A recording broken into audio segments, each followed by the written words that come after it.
He said it was a date. Those simple words from my quietest, most reliable employee cracked my ribs from the inside. I didn't just let him leave. I followed him into the rain, ready to destroy a rival, only to find a truth that shattered my sterile, curated world. Fluorescent lights do not forgive. They expose the graying roots, the stress fractures in the plaster, the powdery residue of antacids left on a mahogany desk. Chloe Arrington sat beneath them, a 34-year-old billionaire trapped in a temperature-controlled terrarium of her own making. The thermostat in her corner office was perpetually locked at 68 degrees. Cold preserved things. It kept the mind sharp and the employees moving. She was staring at a quarterly projection spreadsheet when the knuckles rapped against the frosted glass of her door. 2 sharp, hesitant taps. "Come." Her voice was a dry rasp. She reached for her coffee, grimacing at the lukewarm, bitter sludge hitting the back of her throat. The door clicked open. David Hayes stood in the threshold. He didn't belong in the sleek, aggressive architecture of her executive floor. David was a senior data analyst, a man who existed in the subterranean levels of the company, crunching numbers and predicting market downfalls. He wore a navy button-down that had seen too many cycles in a cheap washing machine, the collar slightly frayed the fabric, softening into defeat. He smelled faintly of rain ozone and something inexplicably soft like laundry detergent bought in bulk at a discount store. "Sorry to interrupt, Ms. Arrington." His voice was low, possessing a gravelly texture that vibrated beneath the constant hum of the building's HVAC system.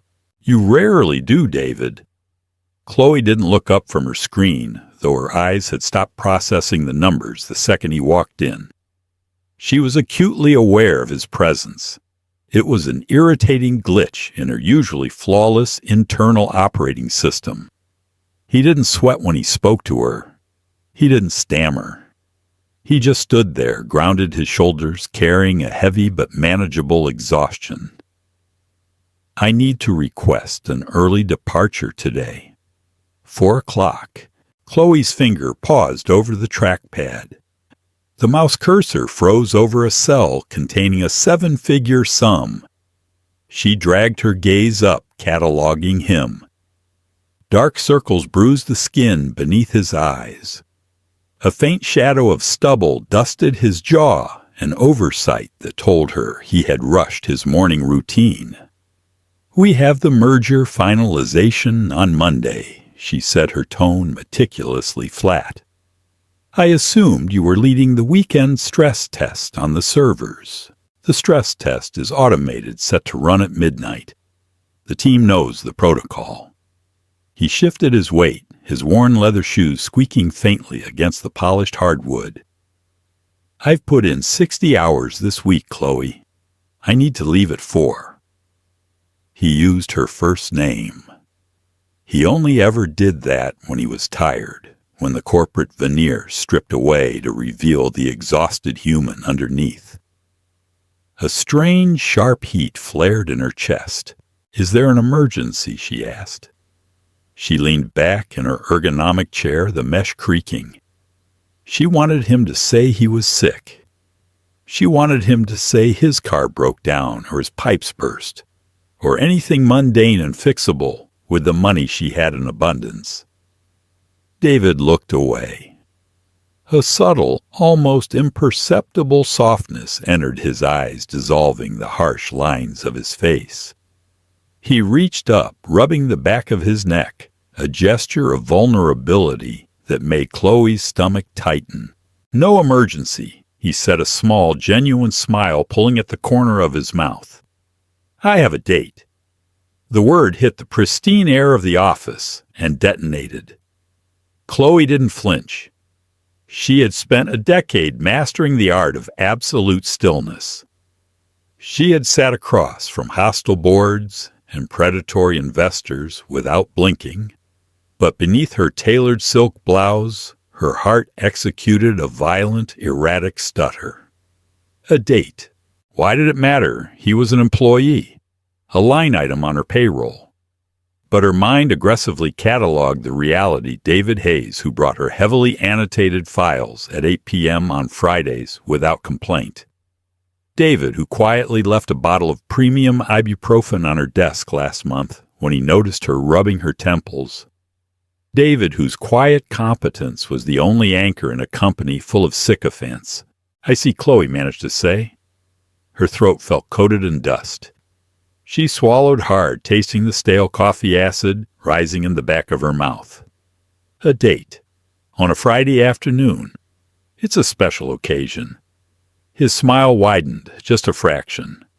A private joy that excluded her completely. I promised her I wouldn't be late. Her. The pronoun was a serrated blade. Chloe's jaw clamped shut so tightly her molars ached. She felt a sudden visceral hatred for this unknown woman. Who was she? Some bright, unburdened 20-something who had time for afternoon cocktails. A woman who didn't know the weight of 1,000 livelihoods pressing on her shoulders. Very well, Chloe said, her voice dropping a degree in temperature. She broke eye contact, staring aggressively back at her monitor. Ensure your files are uploaded to the shared drive before you leave. Have a pleasant evening, David. Thank you. You too, Chloe. Try to go home early yourself. He turned and walked out. The door clicked shut, severing the connection. Chloe sat in the silence. The spreadsheet blurred into meaningless gray lines. The air in the room felt entirely depleted of oxygen. She reached out with a trembling hand and picked up an expensive metal pen, gripping it until the sharp edges dug painfully into her palm. She welcomed the bite. It distracted from the sudden hollow cavern opening up in her chest. She was Chloe Arrington.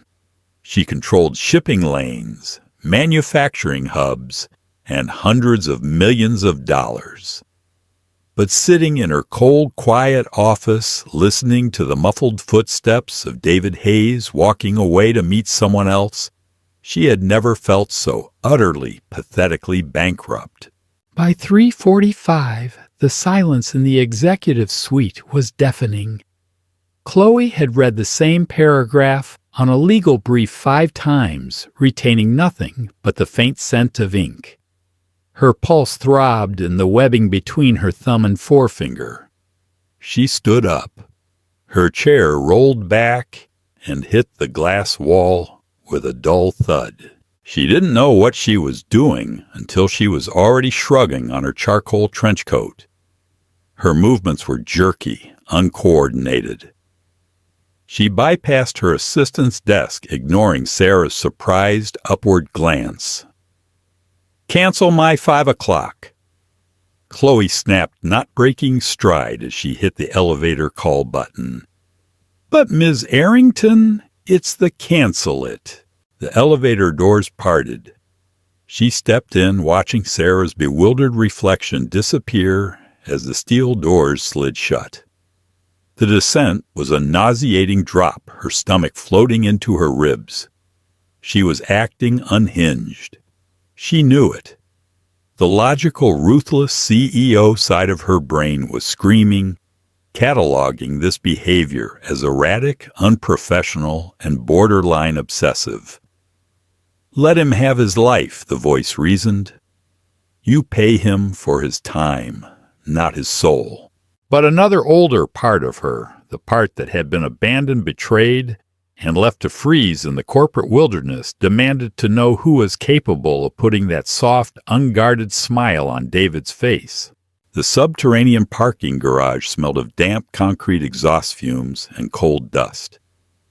Chloe bypassed the spot where her driver usually waited with the Maybach and walked to her private stall. She unlocked her personal car, a sleek black Porsche 911 that she rarely drove. She didn't want to be driven. She needed the tactile control of the steering wheel. She pulled out of the garage and idled half a block down from the employee exit. The rain had started a fine, miserable mist that coated the windshield in a greasy film. The wipers dragged across the glass with a rubbery squeak that set her teeth on edge. At exactly 4:03, David pushed through the revolving doors. He didn't have an umbrella. He just hunched his shoulders against the damp chill his frayed collar turned up, clutching a worn canvas messenger bag to his chest. He moved with a heavy, hurried stride toward the secondary lot where the mid-level staff parked. Chloe shifted the car into drive, her foot trembling lightly on the pedal. He got into a 10-year-old silver Honda Civic. The rear bumper was slightly dented, and the left taillight was patched with red, translucent tape.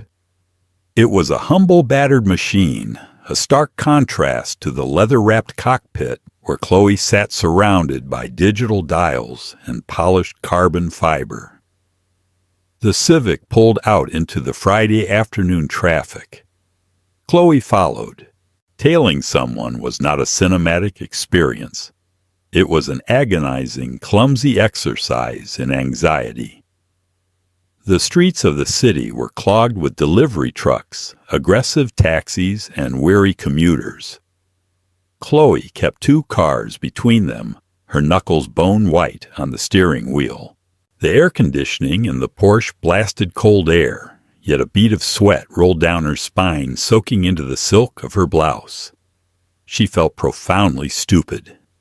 If he saw her, if he recognized the aggressive slope of her sports car in his rearview mirror, she would never be able to look him in the eye again. It would be the end of their strange, quiet dynamic. They left the financial district to towering glass skyscrapers, giving way to older brick-faced buildings. The rain fell harder, blurring the brake lights of the cars ahead into bleeding smears of red. The smell of wet asphalt and hot engine oil bled through the car's filtration system. He wasn't heading toward the trendy upscale neighborhoods where the city's young professionals drank overpriced martinis. He was driving east toward the working-class suburbs. The storefronts grew cheaper, pawn shops, laundromats, with flickering neon signs, discount grocery stores. Chloe's confusion deepened. Was his date a local someone he grew up with? The Civic finally slowed its blinker, flashing with an agonizingly slow rhythm. It turned into a pothole-riddled parking lot of a strip mall that had clearly seen its best days in the late 90s. Chloe drove past the entrance, her heart hammering wildly against her ribs, and pulled into the lot of a defunct gas station next door. She killed the engine. The sudden silence inside the cabin was oppressive, broken only by the rhythmic drumming of rain on the metal roof. She unbuckled her seatbelt.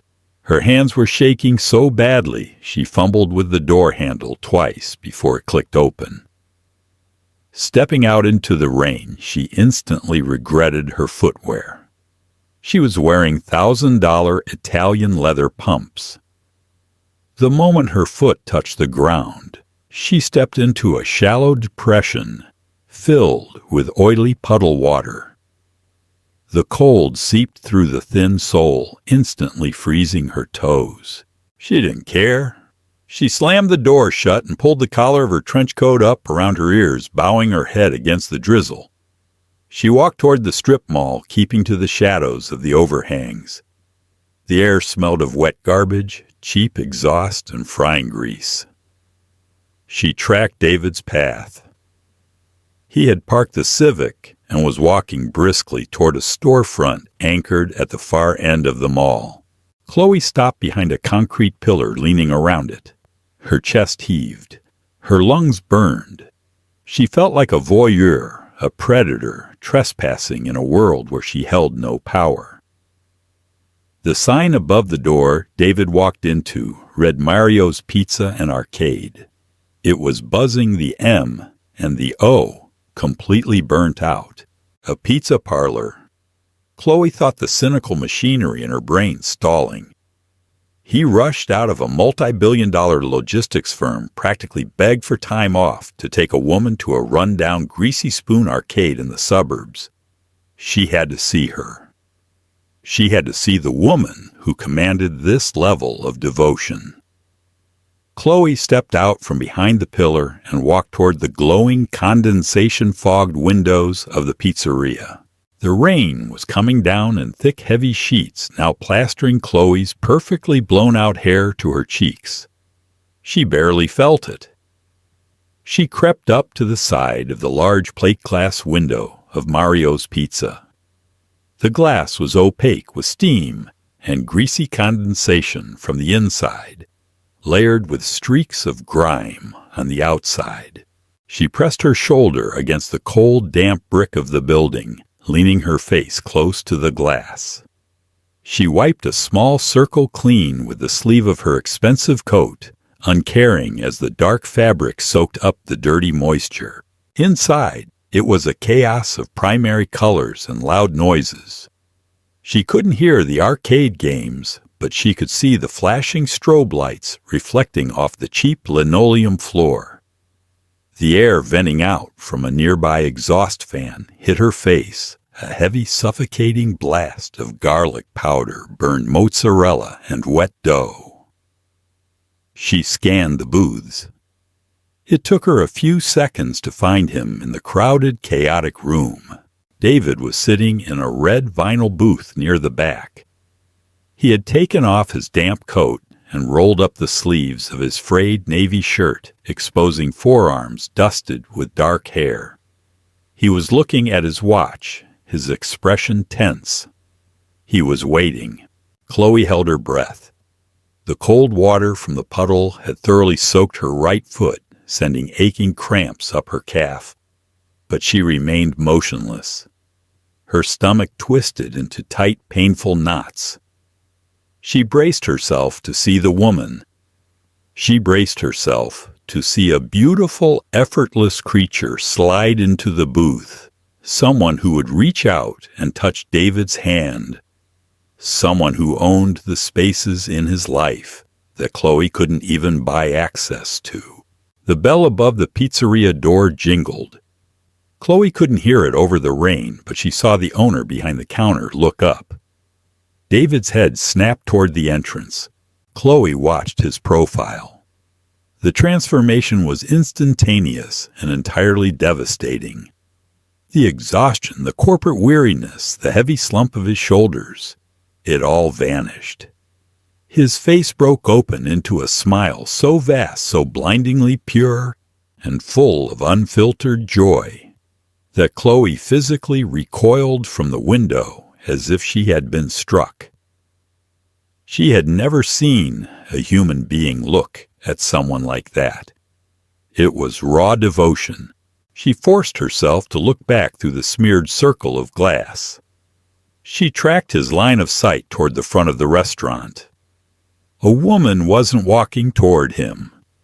It was an older woman, perhaps in her 60s, wearing a thick raincoat, and her hand was gripped tightly by a tiny, chaotic force of nature. It was a little girl. She couldn't have been more than 6 or 7. She wore a bright yellow raincoat that was entirely too big for her, and a pair of mismatched rubber boots, one pink one covered in cartoon frogs. Her dark hair was pulled into 2 messy, uneven pigtails frizzing wildly in the damp air. She was clutching a piece of construction paper in her free hand. The older woman let go of the girl's hand. The child zeroed in on the red vinyl booth. "Daddy!" Chloe didn't hear the word, but she read it perfectly on the little girl's lips. The girl took off, running her rubber boots slipping wildly on the linoleum. David didn't just stand up. He slid out of the booth and dropped entirely to his knees, right there in the middle of the aisle, ignoring the dirt, ignoring the bustling waiters, ignoring the spilled soda on the floor. He caught the little girl as she threw herself into his chest. Through the thick, dirty glass standing in the freezing rain, Chloe watched her stoic, unbreakable senior analyst bury his face in his daughter's messy hair. He wrapped his arms around her small frame, lifting her slightly off the floor, rocking her back and forth. Chloe's breath hitched. A strange, sharp pain fractured the space beneath her ribs. It wasn't the dull, familiar burn of her stress ulcers. It was a terrifying, hollow ache. David pulled back, still on his knees, and looked at the girl. The child was talking a mile a minute, her hands gesturing wildly, her face animated and bright. She shoved the piece of crumpled construction paper into David's chest. It was a drawing. Stick figures. Lots of glitter that was shedding onto his dark shirt. David looked at the paper as if he had just been handed a priceless Renaissance artifact. He placed his hand over his heart, nodding solemnly, speaking to her with an intense, focused gravity that made the little girl dissolve into a fit of giggles. He stood up, hoisting her effortlessly onto his hip, and guided the older woman, the babysitter, Chloe, deduced toward the booth. Chloe stepped back from the window. The rain was pelting her face, mixing with something hot and salty that was suddenly spilling over her lower lashes. She brought a trembling hand up to her cheek, shocked to find it wet with tears. She was crying. She who hadn't shed a tear when her own father locked her out of the family trust, who hadn't cried when her fiancé walked out 3 years ago, citing her emotional barrenness. She was standing in a filthy parking lot, weeping over a man buying pizza for his child. The absolute crushing weight of her own foolishness collapsed on her. A date. He had a date with his daughter. He had worked 60 hours, bled his brain dry for her profit margins, just to make sure he could leave at 4 o'clock to meet his little girl in a rundown arcade on a Friday night. And what had Chloe done? She had assumed the worst. She had stalked him through the city like a jealous, unhinged ex-lover. She had viewed his quiet dignity as a puzzle to be solved, a secret to be violently uncovered. She looked back through the window one last time. David was sitting in the booth now, wiping a smudge of tomato sauce off the little girl's chin with a paper napkin. The child batted his hand away, laughing, and shoved a massive slice of pizza toward his mouth. He took a bite, making an exaggerated face of cartoonish delight. They were poor by Chloe's standards. They were sitting in a cheap restaurant, wearing cheap clothes, driving a dying car. But looking at them, surrounded by the neon glare and the greasy steam, Chloe realized they had everything. It was a fortress of warmth, a closed circuit of unconditional love. And Chloe. She had a penthouse that echoed when she walked. She had a bank account with more zeros than she could spend in a lifetime. She had a cold office, a cold car, and a cold heart that was currently shattering into 1,000 irreparable pieces in the middle of a strip mall parking lot. She turned away from the window, the image of David's radiant smile burning behind her eyelids. She began the long, agonizing walk back to her Porsche. Her ruined shoes sloshing through the freezing puddles, dragging the heavy, suffocating realization that all her wealth had bought her was a front-row seat to her own profound isolation. Rain lashed against the windshield of the Porsche all the way back to the financial district. Chloe drove with a numb, mechanical precision, her wet clothes sticking to the leather seats, ruining the pristine upholstery. She didn't care. The car was just metal and money. It possessed no heartbeat. Her penthouse occupied the top 2 floors of a luxury high-rise overlooking the bay. Most people would call it breathtaking. Tonight, it felt like a mausoleum. She keyed in her passcode. The heavy oak door clicked open, releasing the faint sterile scent of ozone and the expensive white orchids her interior decorator replaced every Tuesday. The silence in the massive space was absolute. It pressed against her eardrums a physical weight. Chloe kicked off her ruined Italian pumps. They hit the marble floor with a hollow, pathetic thud.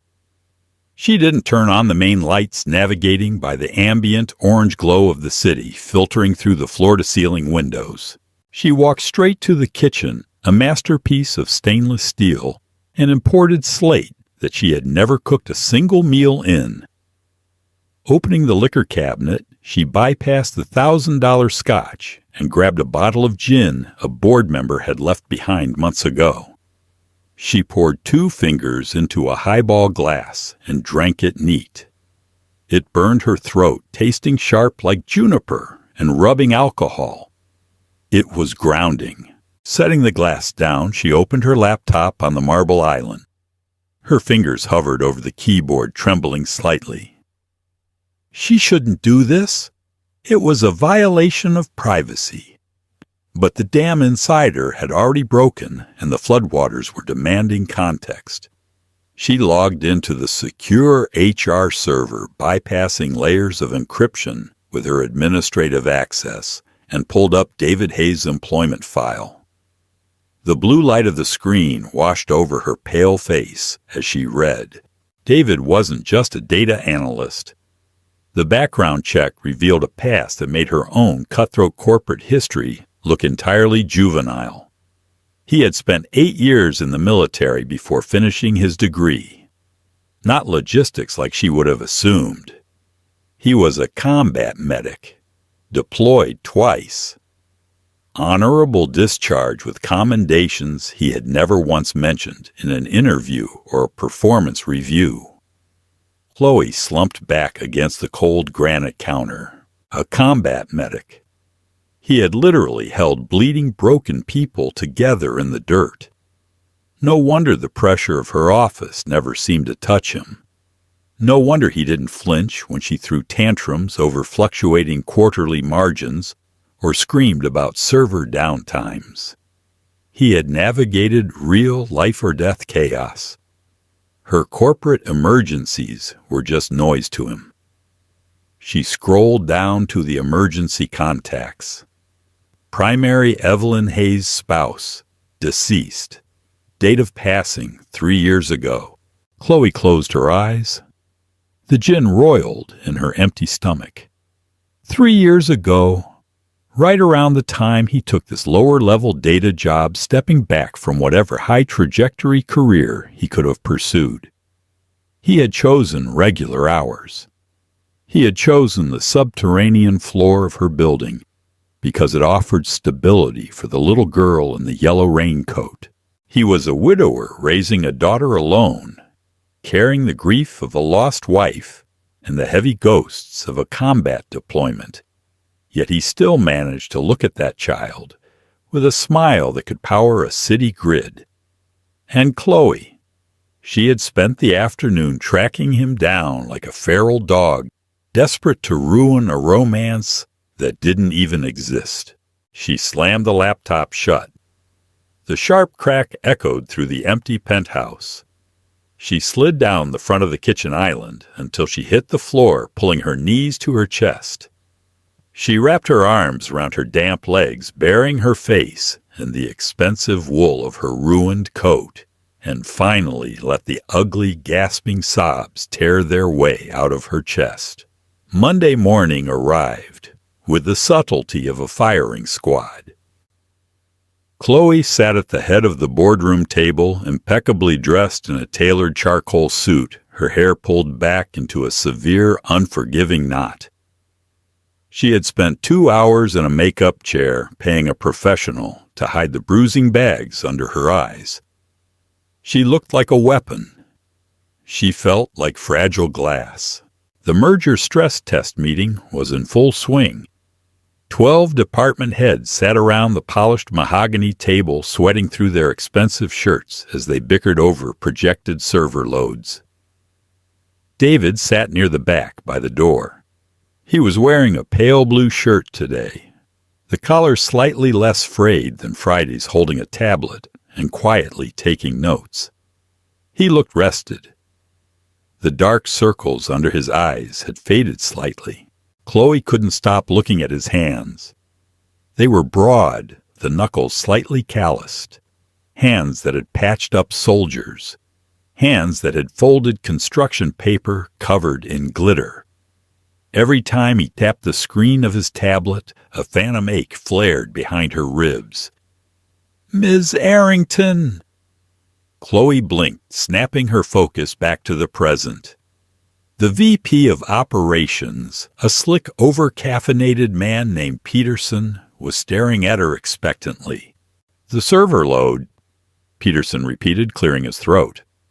"Hayes's team is projecting a 20% failure rate if we push the integration by Friday. We think he's being overly conservative." Chloe turned her gaze to David. He didn't shrink under the attention. He met her eyes squarely, his expression neutral, waiting. "David," she said. Her voice felt unnaturally loud in the acoustic perfection of the boardroom. "Defend your numbers." He stood up. "It's not conservatism, Chloe.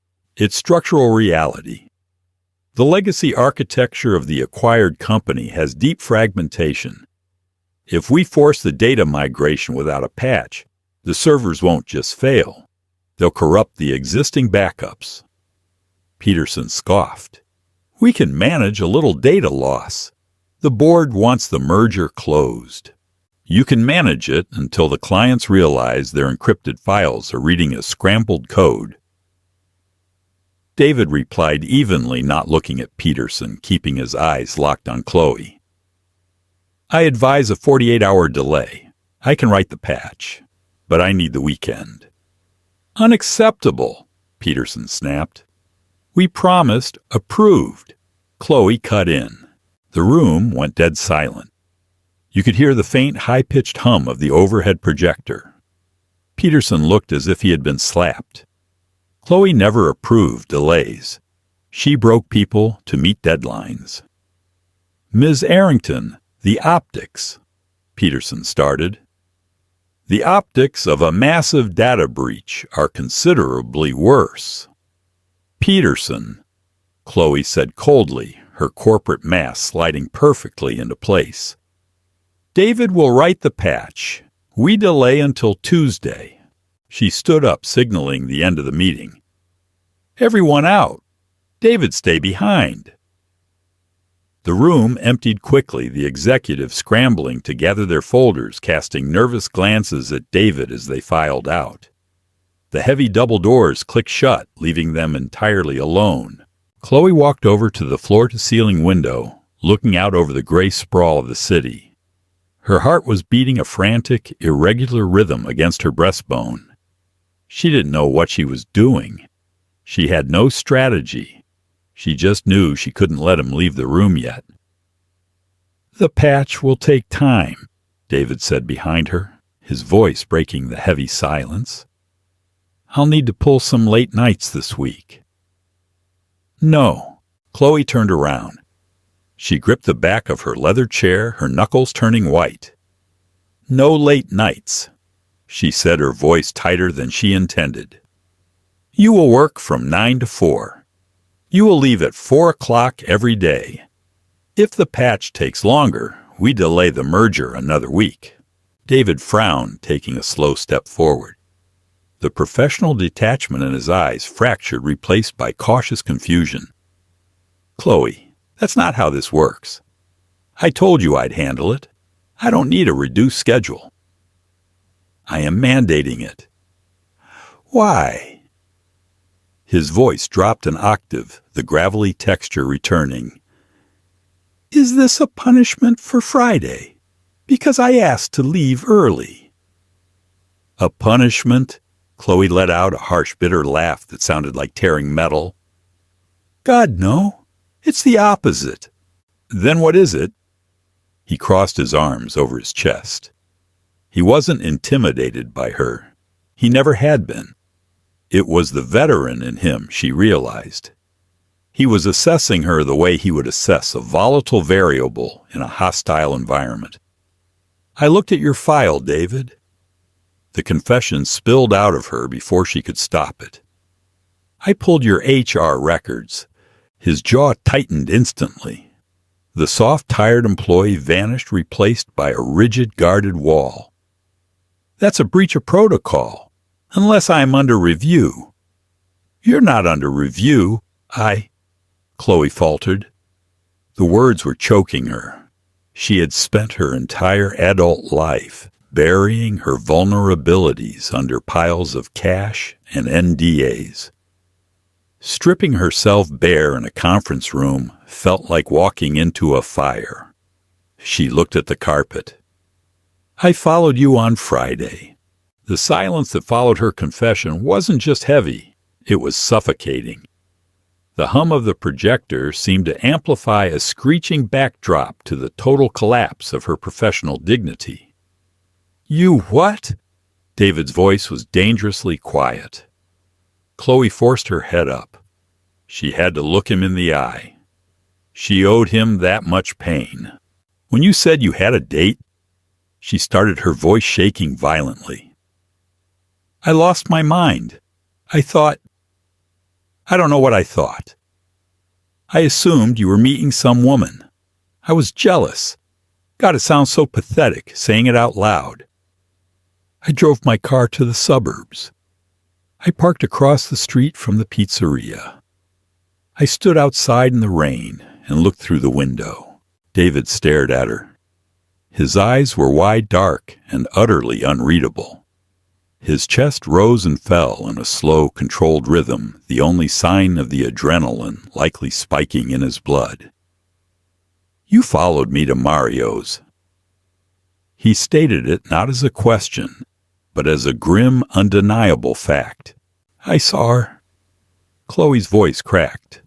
A single hot tear escaped her left eye, cutting a burning path through the expensive foundation on her cheek. "I saw your daughter. I saw the yellow raincoat. I saw the way you looked at her. I saw everything." David took a sharp breath, his posture going completely rigid. "Don't." "David, don't talk about my daughter." His voice cracked like a whip. It was an order, not a request. The combat medic was suddenly front and center, defending his perimeter against a recognized threat. Chloe flinched physically, recoiling. "I'm sorry. I know I crossed a line. I know it's unforgivable." "Why?" he demanded, taking 2 aggressive steps toward her, bridging the distance between them. The sterile smell of the boardroom was suddenly overwhelmed by the faint, grounded scent of his laundry detergent and the raw heat of his anger. "Why would you do that? You own this company. You own my time. You pay me well. Why do you care what I do at 4 o'clock on a Friday?" "Because you were happy." Chloe shouted the words tearing out of her throat, ragged and ugly. David stopped dead in his tracks. Chloe gripped the leather chair so hard her fingernails bit into her own palms, drawing tiny crescents of blood. She was shaking uncontrollably, now the impenetrable CEO facade shattering completely, leaving behind nothing but a terrified, lonely woman. "Because you were happy," she repeated, her voice dropping to a raw whisper. "Because you walked out of this freezing, miserable building and you had somewhere to go, someone to be with. I have hundreds of millions of dollars, David. I control shipping lanes. I can buy anything on this planet. But when I go home, I walk into a penthouse that smells like bleach, and nobody cares if I live or die." She wiped furiously at her cheeks, smearing her makeup, abandoning any attempt at grace. "I wanted to see who could make you smile like that," she confessed, her voice thick with self-disgust. "I wanted to ruin her, because I am empty. And when I saw that it was a little girl, when I realized you were a widower working yourself to the bone just to buy her pizza. She choked on a sob, pressing her knuckles against her mouth. It broke me. I realized I am a monster.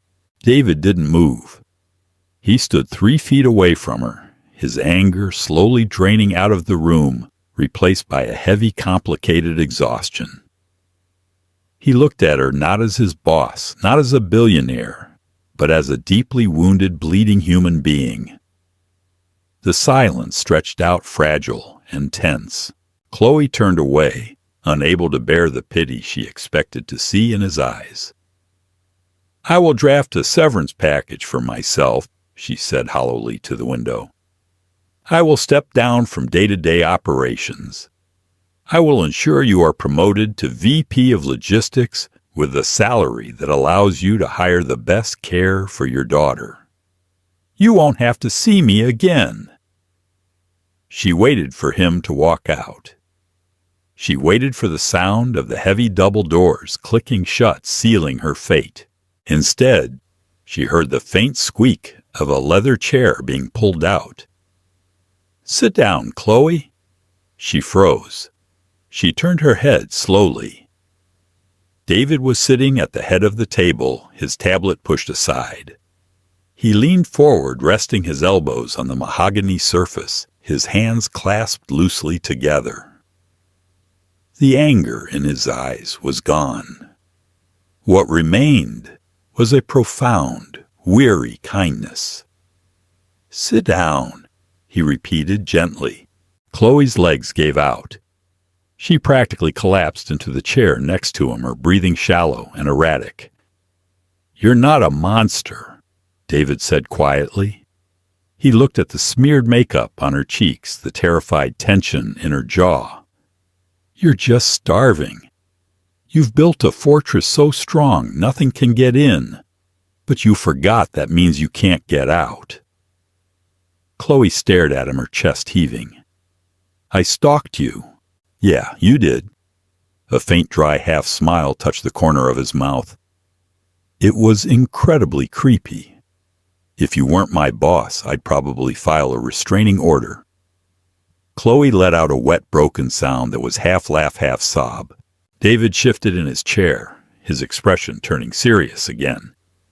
When Evelyn got sick, he started, his voice dropping into a quiet, sacred register.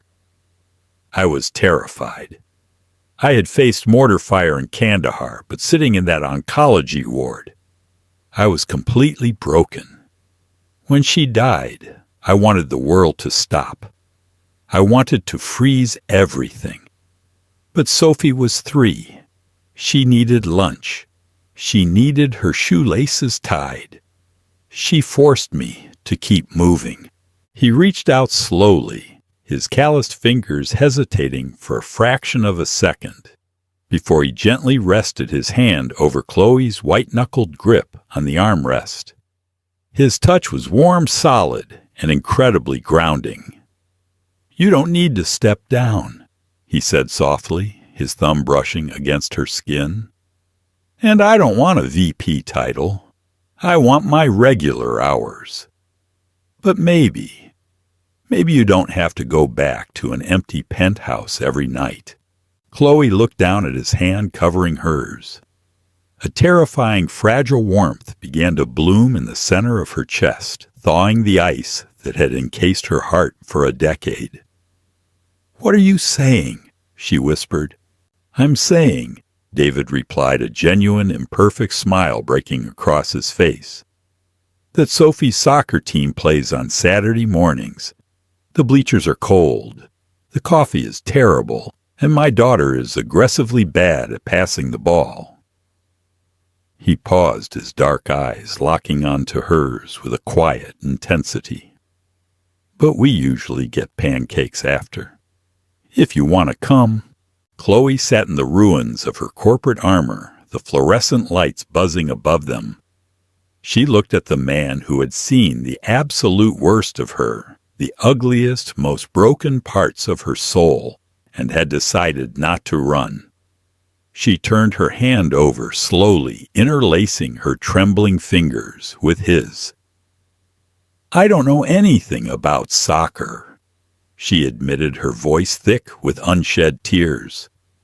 That's okay, David said softly, squeezing her hand. We'll teach you. Did this story of shattered pride and unexpected healing hit close to home? Sometimes the greatest wealth isn't found in a boardroom, but in a damp parking lot with the people who ground us. If Chloe and David's raw, imperfect journey moved, you hit that like button. Share the story with someone who needs a reminder that vulnerability is a strength, not a weakness. And don't forget to subscribe to the channel for more deeply human, dramatic audio stories.